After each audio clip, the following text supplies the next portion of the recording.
C'est vachement bien. En fait, le moment qu'on a fait le tube, ce serait largement mieux de faire des concerts ici. Ici. Ah! Est-ce que vous pourriez rallonger 150 000? Merci.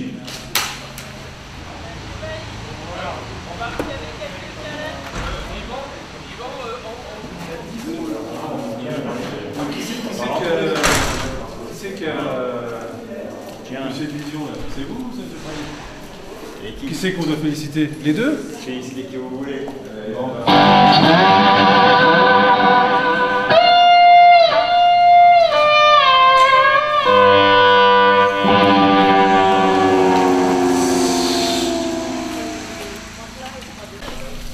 Voilà. Vous auriez dû prévoir des escargots.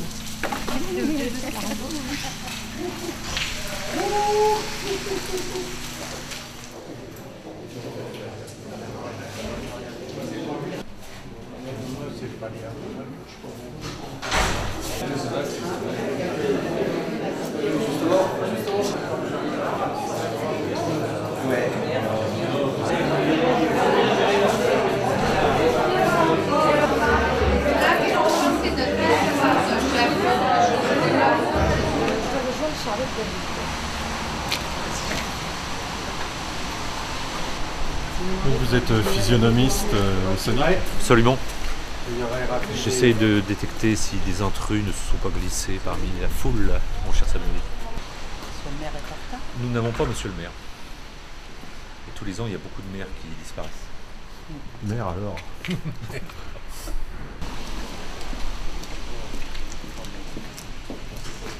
Tout est prêt? Tout est prêt. J'allais dire, on attendait plus.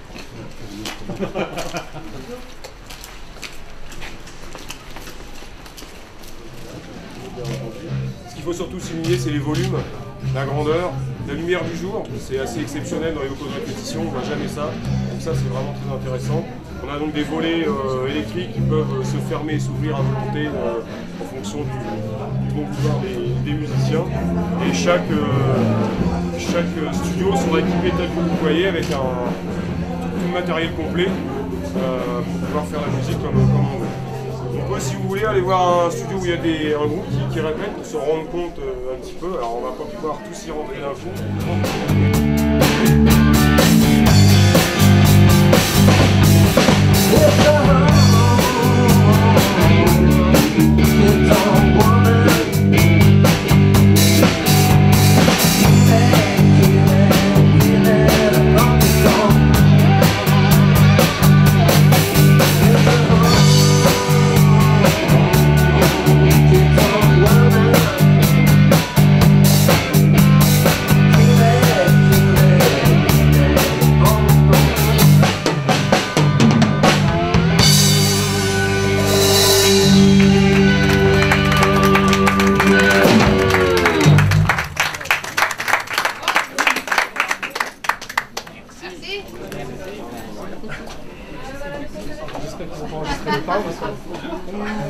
Ça s'est pas entendu, mais les Rolling Stones sans pain, c'est plus Rolling Stones.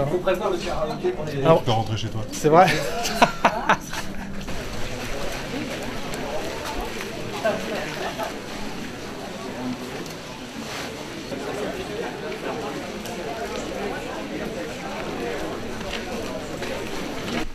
Quelques mots d'abord pour féliciter tous ceux qui ont eu l'idée de ce projet et tous ceux qui l'ont d'abord rêvé, ensuite conçu.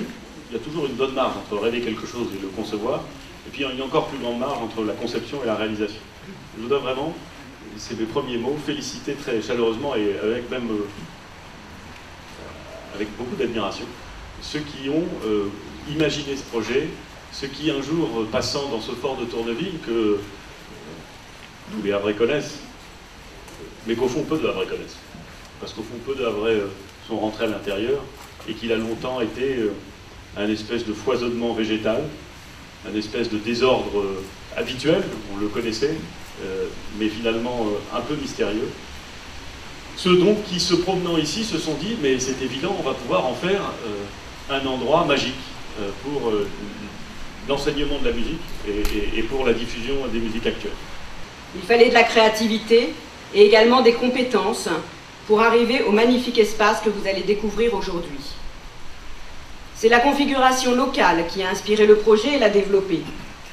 La découverte du tube, ancienne soute à munitions, a été une vraie surprise et une opportunité magnifique de pouvoir associer au studio de répétition une scène pédagogique pouvant accueillir 150 personnes, qui vient compléter de façon totalement cohérente et pertinente le projet de répétition.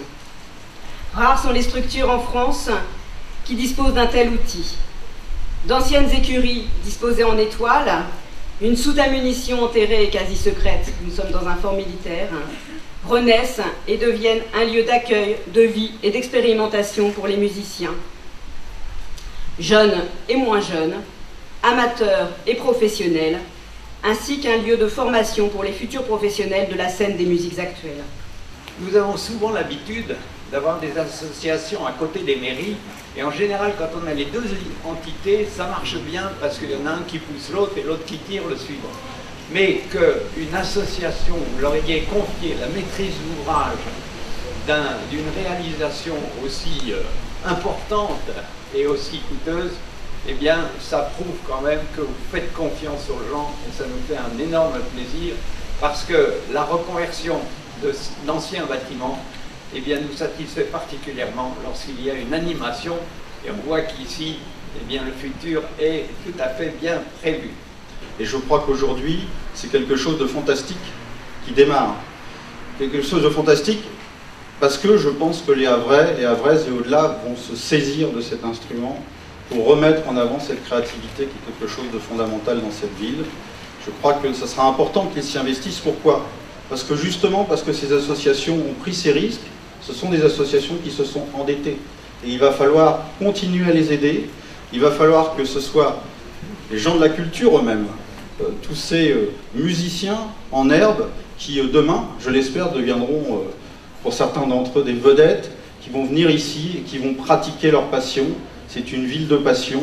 Grâce à vous, Madame la Présidente, Sandrine et toute ton équipe, et bien voilà, quelque chose qui redémarre.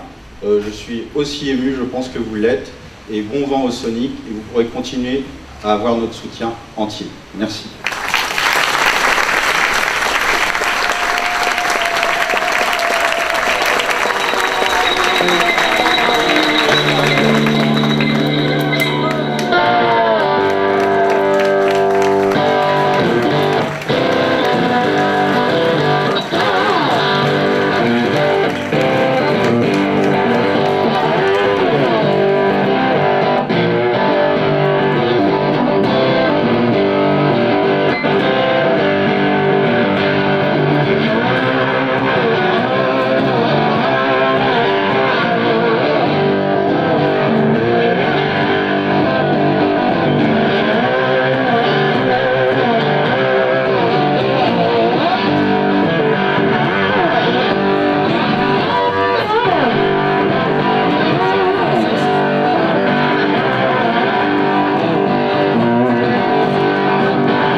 Aujourd'hui, c'est le grand jour de l'inauguration. Ouais. Ça vous fait quoi en tant qu'architecte? Ça me rappelle les premières visites et tout le parcours qu'on a fait. Quand on était la première fois ici c'était pratiquement inaccessible vu la végétation et vu les arbres qu'il y avait par ici. Et c'était le coin le plus abandonné du fort. C'était vraiment quelque chose, je dirais, c'est vraiment à l'abandon, inaccessible, et voilà. Et puis depuis, on l'a rendu, on a ramené un peu la vie là-dedans. On a créé un patio qui, au départ, effectivement, on ne le voyait pas du tout. Et pour rien que pour accéder jusqu'ici, c'était l'accès dans le Sonic, là. C'était pratiquement impossible de venir jusque-là, là-bas, ici. Et quelles ont été les plus grandes contraintes techniques? Les contraintes techniques, il n'y en a pas tellement, parce que, si vous voulez, au niveau acoustique, vu l'épaisseur des murs qui font... C'était un dépôt de munitions là-dedans, les murs font 2,50 m d'épaisseur, donc on est bien isolé. La seule contrainte éventuelle qu'on a, c'est la correction acoustique, vu qu'on a une voûte. Les voûtes, acoustiquement, pour le traiter, c'est un peu compliqué. Donc ça concerne uniquement la correction acoustique, ce n'est pas seulement acoustique. Et puis, si vous voulez, Sonic ici et les studios là-bas, le tube ici et les studios là-bas, on les a reliés par un nouveau bâtiment. Et on a cherché aussi les matériaux le plus naturels possible, qui est l'acier, qui rappelle en même temps côté militaire, côté marin, la rouille dans les tranchées, la rouille sous les quais. Et puis on a essayé de faire, on a fait de sorte qu'il n'y ait pas que ça soit un bâtiment vrai, une construction vraie, sans chichi, je dirais. Alors là, on est sur le toit du Sonic. Exactement. C'est normal le bruit? Alors, ce bruit, c'est pas celui du Sonic, c'est celui de l'espace extérieur, donc de la performance qui a lieu dans le cadre de l'inauguration. Nous sommes très très discrets, très isolés acoustiquement. Mais on est exactement en dessous. Alors pourquoi il y a tous ces tuyaux sur le toit du Sonic? Alors tous ces tuyaux, tous ces gaines, tous ces équipements techniques, ce qu'on appelle nous élégamment en jargon la tripaille, ce sont les équipements techniques de ventilation qui sont nécessaires pour amener l'air et extraire l'air des studios et de la scène pédagogique, la salle de concert, mais qui également comporte de place en place des pieds et glaçons pour traiter l'acoustique. Et des fois, c'est pas à l'intérieur du bâtiment, c'est tripaille? C'est un parti pris que nous avons donc adopté dans le cas présent, puisqu'on a un bâtiment qui est existant avec des voûtes, des clés de voûte qui vont jusqu'à 1,40 m, 1,50 m de hauteur. Donc il est pas pensable d'intégrer ces équipements très volumineux que vous voyez là, de les intégrer à l'intérieur du bâtiment. Ce serait des mètres cubes perdus pour précisément la technique. Là, on a à l'intérieur le strict minimum. Et tous ces murs en ferraille, c'est pour cacher la tuyauterie ou pas du tout? Alors, il y a une double fonction. La première fonction, c'est effectivement une sorte d'habillage, de brise-vue, de paravent en acier Corten, donc acier autopatinable, dans l'esprit du site, du Havre, site militaire, industriel, etc. Et puis la deuxième fonction, c'est effectivement de raccorder en altitude le bâtiment existant sur lequel nous sommes, le bâtiment qui est derrière nous, donc existant aussi, donc l'actuelle scène pédagogique dite le tube, et l'extension, donc le bâtiment que nous avons créé en liaison. Alors quel est votre sentiment aujourd'hui après cette inauguration sur ce bâtiment?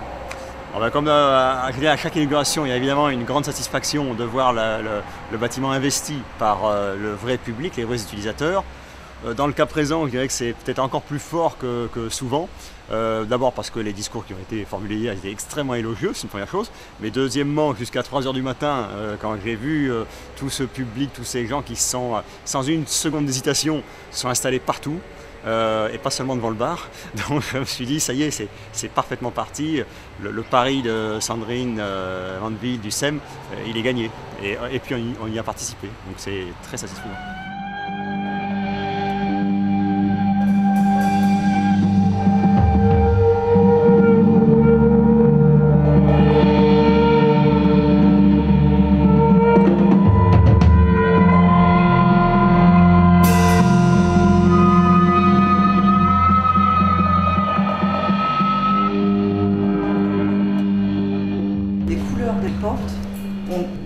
La couleur définitive des locaux de répétition.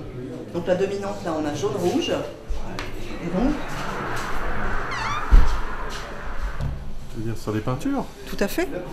J'avais pas fait attention. Mais c'est rouge partout. Non? Hein? Avec moi.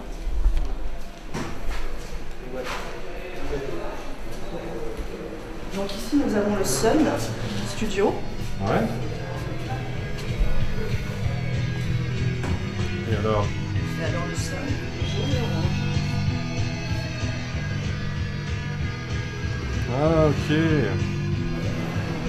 Les Stax. Regarde les Stax.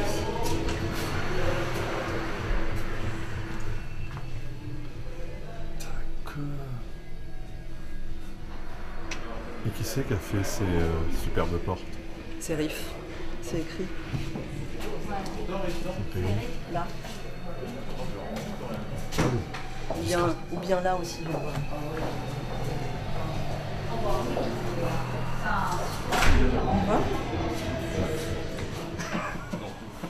Oui, ça c'est les mecs peuvent voir. Alors, c'est pas, on n'a pas mis les décibels, hein. C'est juste ça va du vert au orange ou au rouge, donc ils savent si ça craint. Par contre, c'est relié informatiquement. Donc, par exemple, s'ils voient les régisseurs que toutes les semaines le groupe de 18h ils jouent à 105 dB, après ils vont leur expliquer que c'est plus 30%. Voilà, que c'est pas bien. Et que voilà, un peu de pédagogie pour leur. C'est des installations obligatoires, ça? C'est pas obligatoire, non, c'est pas obligatoire, mais dans les salles de concert maintenant, pour le truc de public, je veux dire. Dans les studios de répète, à ma connaissance, ça ne l'était pas, mais c'est important quoi, parce que en plus, d'autant plus que comme c'est maté, c'est pas agressif. Donc tu as encore moins la sensation quand c'est vraiment très fort.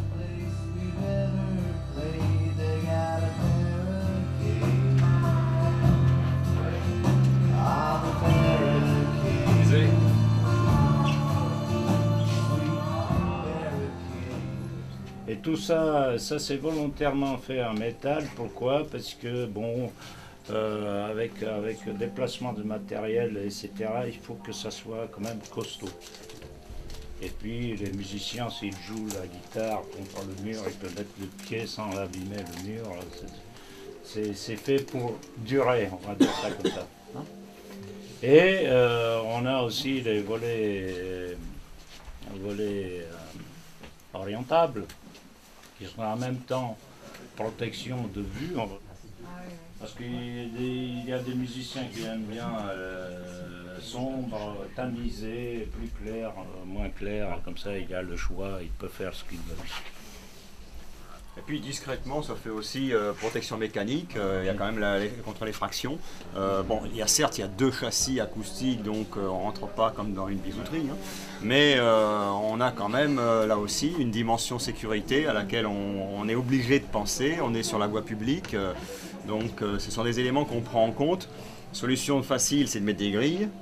Solution un peu plus architecturale, c'est d'essayer de trouver quelque chose qui a un double emploi, vous voyez, et qui s'intègre, on va dire, quand même bien sur ce bâtiment. Je fais juste un petit complément d'information un peu anecdotique sur les panneaux que vous voyez là, les panneaux tôle. Quand on a mis ça en place il y a une vingtaine d'années, notre propos, notre réflexion, c'était surtout d'avoir des diamètres de perforation qui soient inférieurs au diamètre des cigarettes. Parce qu'à l'époque, il n'y avait pas trop d'interdiction de fumer, exactement, vous avez tout compris. Donc, effectivement, pour éviter que les gens se servent des panneaux comme des cendriers. Maintenant, c'est fini, tout le monde est très civilisé, donc on ne fume plus, on crapote, comme on dit. Faut tout prévoir. Voilà, faut tout prévoir, dans le détail, absolument.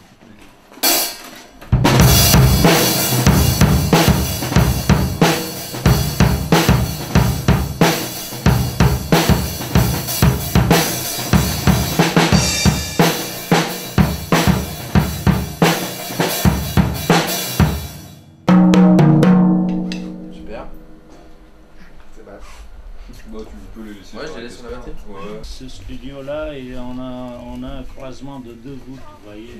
Il y a une voûte dans ce sens-là, il y avait une autre voûte dans ce sens-là. Là, on est à moitié de cette voûte qui est dans ce sens-là. C'est pour cette raison-là, il y a un peu, le plafond il est coupé un peu bizarrement, comme ça. Mais ça s'intègre très bien, je trouve, avec le drapeau anglais. Si si on était hypocrite, on dirait qu'on l'avait conçu avec le drapeau, qu'on a fait un travail de coordination. La réalité, c'est que c'est bien tombé et que c'est ce studio qui a justement le drapeau. Donc maintenant, ça permet d'argumenter en disant qu'on a fait un grand travail avec l'artiste, donc avec Riff du Havre. Donc, mais c'est qu'on a rencontré hier pour la première fois. Mais en tout cas, c'est un grand plaisir parce que ça permet là aussi, et c'est de l'histoire tout à fait contemporaine là, hein, ça permet d'ancrer un travail d'architecte avec un travail d'artiste qui est reconnu aussi. Ça justifie des choix de coloris, hein, la couleur la plus sombre on la met plutôt en bas, la couleur la plus claire on la mise plutôt sur les parties en plafond, hein, donc l'argenté ici, le rouge, à côté il y a un mauve, vous allez voir, et un bleu clair. Donc c'est ce qui fait que chaque studio, on va dire, sur le plan architectural, il a sa propre identité. Sur le plan acoustique, ils sont tous un peu différents parce que l'acoustique est loin d'être une science exacte. En plus, en musique amplifiée, je pense qu'il faut relativiser l'importance. On ne fait pas un lieu pour orchestre symphonique. Hein. Donc c'est l'amplifié, justement, le matériel de haut de gamme qui est là. Là, j'en parle sous le contrôle, puisqu'on avait la charge également du matériel dans la mission. Hein. Mais sous le contrôle des exploitants du SEM Sonic, c'est des matériels de très performants. Et puis le troisième point, c'est que les musiciens, compte tenu du volume et des matériels, vont pouvoir choisir leur studio. On n'est pas du tout dans un système de cage, de studio un petit peu industrialisé, identique. Ils ont une couleur acoustique.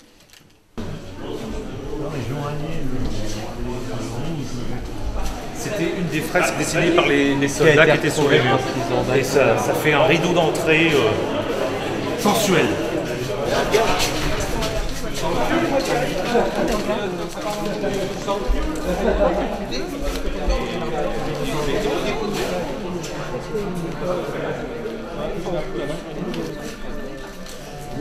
Donc d'ailleurs la projection c'est ça, c'est toutes les fresques qui étaient au mur, qui étaient très signées par des soldats américains, etc. Donc un beau petit plateau,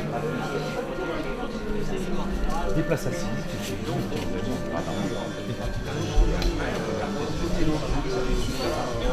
D'accord. Capacité 140, 150. Voilà. Là, ils ont fini de monter les lumières hier soir. Ouais. Donc il y a concert ce soir à 9h.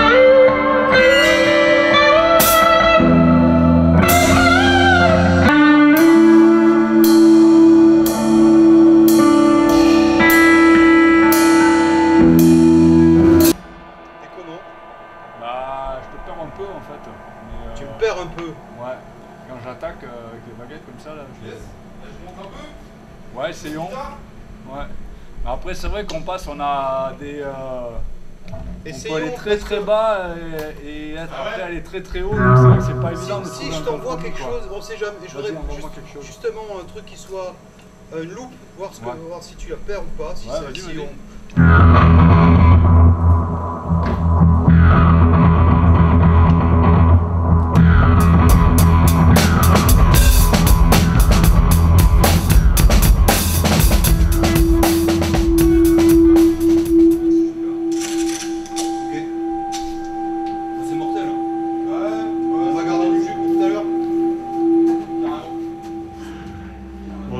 L'appréhension de l'ouverture est passée maintenant ou pas? Pas encore tout à fait parce que y a le concert ce soir. Il y a une appréhension pour le concert? C'est peut-être sur l'afflux public parce qu'on a qu'une jauge de 150 places. C'est un concert qui va durer 1 heure. Et ce qu'on espère, c'est qu'il n'y aura pas de mécontents qui n'auront pas pu assister à ça. Voilà, c'est ça que. Mais après, c'est aussi une inauguration, donc on fera visiter. Après, de toute façon, il y aura DJ Kenny Fontana qui continuera à faire du son dans le tube et les gens pourront continuer à visiter. Voilà, mais sinon, effectivement, l'appréhension s'est un peu levée. L'inauguration officielle est passée. Ça s'est bien passé. Inna la grosse caisse. Regarder un homme qui travaille, c'est magnifique. C'est magnifique. Ouais. Bah, t'apprends tout en fait, t'apprends tout en regardant. Tout ce que je fais, j'apprends en regardant. Notamment Jean-Philippe. Hein? Tout ce que j'ai appris, j'ai appris en regardant les gens, notamment Jean-Philippe. Donc t'as appris pas mal de conneries. Hein. Ah bah ça y contribue, ça en fait partie. Ça en fait partie. N'ayons l'air de rien. Ils cherchent le scoop. Non. Si. L'alcool, c'est un besoin ou un réflexe? C'est un besoin. C'est un réflexe. C'est culturel. On s'amuse. Et alors, ça réagit ou quoi? Ouais. Ouais, si on est à plus Ça réagit de... bien? Bah oui, ouais. Oui. Qu'est-ce qui se dit sur Facebook actuellement, sur l'ouverture du Sonic? Sur Facebook. Bah, il y a des gens qui partagent. Là, il y a Florence Vasselin, qui est une architecte d'ici, qui a partagé photos. Sonic et Tetris. Voilà. Elle me demande il faudra que tu me racontes l'histoire du tube. Donc je raconte l'histoire du tube. Voilà. On a pas mal partagé depuis tout à l'heure. Annoncer le concert de ce soir. Voilà, le tube au Sonic en est déjà un. C'est bien, hein. Le tube au Sonic en est déjà un. Hein, c'est beau. C'est beau. Non mais concert ce soir de zone libre. C'est vrai. Voilà. Entrée libre. Et pourquoi voilà. Sonic d'ailleurs? Sonic, parce que c'est la vitesse du son, c'est en français et en anglais. C'est court, c'est simple, c'est efficace. Et puis, parce qu'il y a le Tetris, donc il y avait le Sonic. On joue au fort de Tourneville. Ah, c'est un jeu? C'est un jeu vidéo aussi. Ah, ok. Ouais. Excusez-moi, culture du jeu.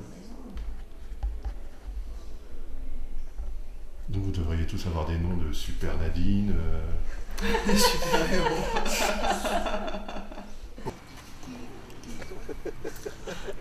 Vous voyez pas la petite malheureuse? Qu'est-ce qu'elle fait là toute seule? Personne s'occupe d'elle. S'il vous plaît. Qu'est-ce qui t'arrive? Ma petite fille. Qu'est-ce qui t'arrive? C'est mes petits pieds qui commencent à... Ah, t'es fatiguée. Juste mes petits pieds qui commencent à me dire assois-toi, 2 secondes. Tu sais que c'est que la première journée, que Je sais bien. Ça va durer des années. Je leur dis. Je leur dis toujours. Bonne chance. Hein. Ça devrait aller. Il n'y a pas de chaise. Non, pas dehors. Pas dehors. Tout n'est pas déballé encore. Ça viendra. Regardez la vie de la pauvre fille, obligée d'être à côté des poubelles. C'est dégueulasse. Donc je vous présente Joël qui sera là toute l'année. Qui ne quittera jamais cette pièce. C'est ça, hein? C'est ça. Ouais. Matin, midi et soir, pas de problème. Je l'ai. Ah ouais.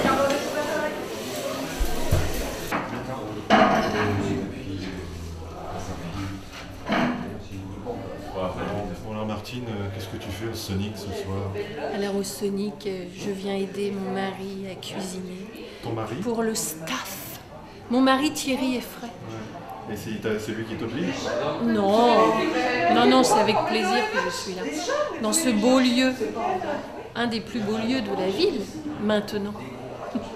Et ce soir, il y a combien de personnes à manger? Oh là là, je sais pas du tout. Mais toute l'équipe, voilà, les musiciens. On peut commander ah oui, assiette voilà. à l'assiette. Ouais, comme hier. Hein, Olivier, préposé, hier, j'étais préposée au sandwich. Plateau de fruits de mer. Ah, bon, alors je vais aller acheter au petit port D'accord. Une assiette de fruits de mer.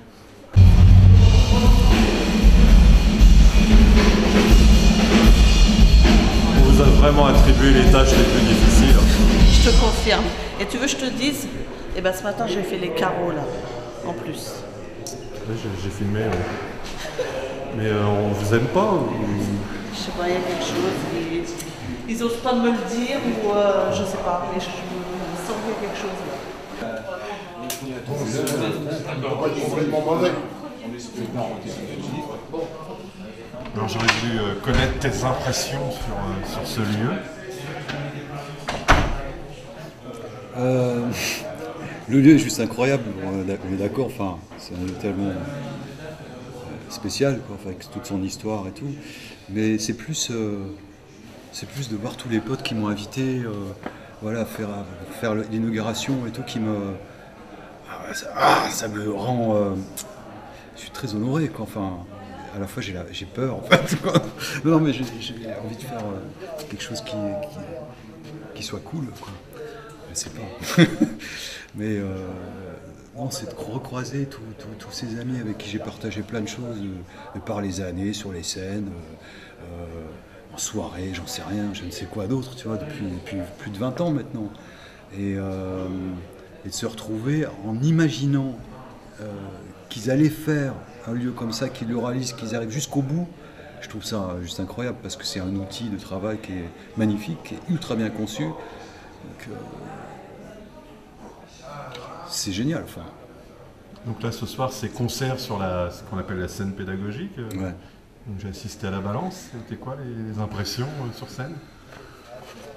Au niveau acoustique, au niveau acoustique, c'est très puissant, je trouve.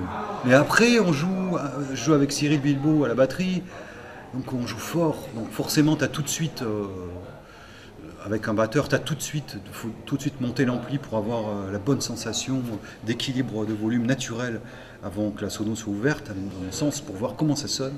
Et tout de suite, ça sonne. En fait, dès qu'on ouvre, ça devient vraiment, vraiment puissant. Après, je pense que c'est aussi... je fais aussi d'autres projets qui n'ont tellement rien à voir avec des choses complètement soniques, on va dire. Je pense que les choses très intimes aussi, comme on va faire des choses non pas puissantes, mais complètement éthérées, j'en sais rien. On va bien voir ce qu'on va faire, on va le découvrir en même temps. Mais c'est-à-dire, c'est de l'improvisation? Ouais. Donc je pense que ça doit sonner aussi super bien. Je crois qu'il y a de l'espace, quoi. Ouais. Donc c'est un projet instrumental d'improvisation? Vous partez sur des thèmes ou... Non. Non. Non. Qui emmène qui? On ne sait pas. Moi j'ai tendance à trouver dans mon partenaire la partition. Je me dis que c'est la partition, c'est lui. Je fais des choses, je propose des choses et à un moment il me répond ou il propose autre chose, je ne sais quoi. Les choses se font comme ça en composition en temps réel, on va dire, et c'est comment réagir sur ce que l'autre va proposer. Pour moi, c'est ça la partition, en fait. Pour faire quelque chose qui est éphémère et qui passe qu'une fois, quoi. Voilà. Et donc ce soir, c'est un concert unique qu'on ne reverra jamais. C'est ça. Ouais. Bon, on va voir ça. Avec plaisir, on va essayer de faire ça bien, en tout cas. On envoie le lieu bon, et il ne notre faut pas avoir trop invitation. le trac. Ouais, bon. Voilà, je crois que bon. C'est une soirée d'amis, là. Je sais, mais c'est encore plus. Quand on est invité par des amis, c'est forcément... Ah oui, il y a plus d'enjeux? Ouais. Ah ouais. Ouais, c'est une soirée vraiment spéciale, tout de même. L'inauguration d'un lieu, par des amis, un lieu qui est super bien conçu et tout, c'est... Bon, voilà, émotionnellement, ça me touche beaucoup, en fait. Bon, bah merci beaucoup. On va te laisser repartir dans ce couloir blanc où tout est à créer. C'est marrant, il y a des couleurs à faire, à poser. Merci. Ouais, tout de suite, ouais.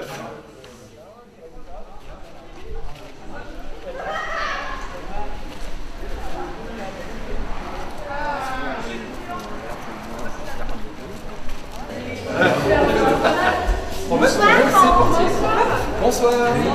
Oui, bonsoir. On ne sait pas vraiment ce qu'on va faire, pour que vous sachiez. Donc on va découvrir en même temps que vous. On espère que ça va nous plaire. On espère qu'on va honorer le lieu correctement. Voilà. Et les gens qui nous accueillent. Et vous. Ce serait pas mal.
combien d'entrées, Thierry?